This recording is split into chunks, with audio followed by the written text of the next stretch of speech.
रहीम आज की इस वीडियो में हम बात करेंगे सफ़ेद मक्खी के ऊपर।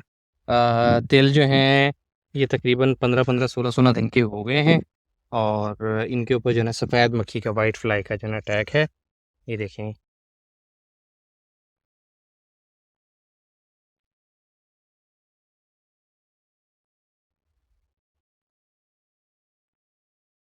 ये उड़ते हुए भी आपको नज़र आ रही होगी।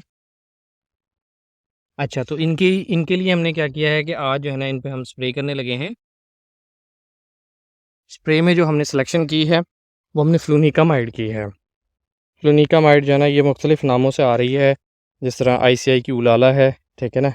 तो ये एक जेनरिक कंपनी की है। इसके अंदर जो है ना फ्लूनिकामाइड है और इसकी जो पैकिंग साइज़ है ये 60 ग्राम है, ठीक है। अच्छा, इसकी जो डोज़ है ये 60 ग्राम रिकमेंडेड है 1 एकड़ के ऊपर। तो हम इसको 4 टंकियों के अंदर मिक्स करके इसको स्प्रे करेंगे। इसकी जो फ्लूनिकामाइड की जो यानी सलाहियत है वो ये है कि ये पत्ते में जज़ब हो जाती है और पत्ते के ऊपर जो यानी कि रस चूसने वाले कीड़े हैं उनके साथ साथ जो पत्ते के नीचे हैं उनको भी ये बड़ा अच्छा कवर कर लेती है। तो ये इस वक्त तो अभी जो मसला है हमारे पास वो सिर्फ सफ़ेद मक्खी का ही है, लेकिन ये सफ़ेद मक्खी के साथ साथ तेला और जो है मिरड़ बग, जैसे इन तमाम चीज़ों को जो है ना बहुत अच्छे से कंट्रोल कर लेगी। तो इंशाल्लाह इसको हम सुबह अर्ली मॉर्निंग है, इस वक्त जो है ना 6:30 बजे अर्ली मॉर्निंग ही आपने इसको स्प्रे करना है या फिर शाम को जो है ना यानी मगरिब से पहले। तो स्प्रे इंशाल्लाह हम कर रहे हैं, इसके बाद इसका जो रिव्यू है वो भी आपके साथ हम शेयर करेंगे।